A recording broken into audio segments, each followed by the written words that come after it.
Be careful what company you keep.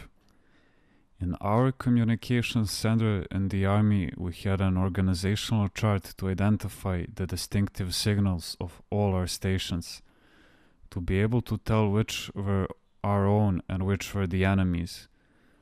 For a while, we were under training at a communications center, serving as intermediaries and identifying the signals. We would say to the other, "What is this?" or one, just to see what they would say. And this way we could work out who they were. That is when we were not certain which station it was. We had no confidence. And with tic-tac tricks, we would try to make the identification. The same thing happens in spiritual life. When we see that a particular station is a foreign one, we must say, "Well, am I going to cooperate with him?" Of course not.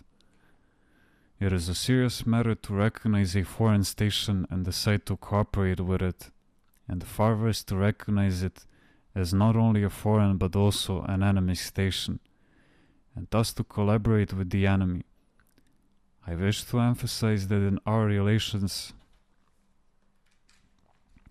with others, we must exercise discernment and care. The safest way is to consult one's spiritual father. Even in conversations, we must be careful, because sometimes they begin as spiritual conversations and end up as gossip. And it is not only that we are wasting our time, we are also wasting our souls when condemning someone else. For we have no right to judge other people or other situations. If we can, following a painful conversation, we should try to help in an unpleasant situation. We should not even speak ill of the dead, because every soul is fortunately in God's hands. I have noticed how frequently many people's thoughts are damaged by a careless word. If we were to be taxed for every word we uttered, do you know how careful we would be? If the rule were, if you say so many words, you will pay so much tax. We would end up counting our words. Even on the telephone, we try to think out what we will say, how long we will be able to talk, because we have to pay. Much time is now lost in idle talk. It is written in the letter of divine essence that detraction is the offspring of hatred. Can love ever exist in simple gossip? Yes. If we love a person envied by others, we can say something against that person to discourage the envy. We must see all the perspectives. But a damaged or disturbed soul who thinks that he is being wronged and feels embittered and indignant may, given an excuse, lash out with such indignation and do such harm to other souls that even the devil himself could not do.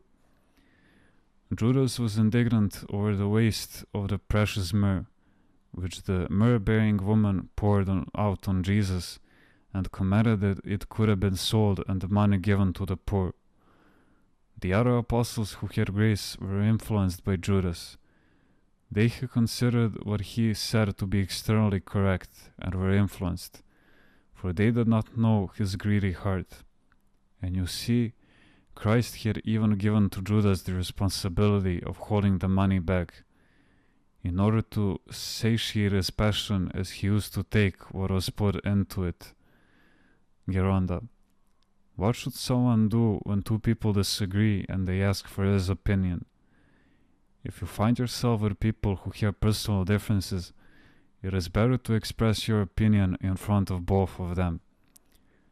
Otherwise, each may take a word of yours out of context as it suits him, and then use it as heavy artillery. Should his words carry weight, striking mercilessly at his opponent, and thus Chris being struck himself for no good reason by the flying missiles? One should avoid such persons as much as possible, in order to be tranquil and able to pray for their peace and for the peace of the world in general. When it is impossible to entirely avoid such scandalous people, we should at least try to avoid much interaction with them and limit the scandals.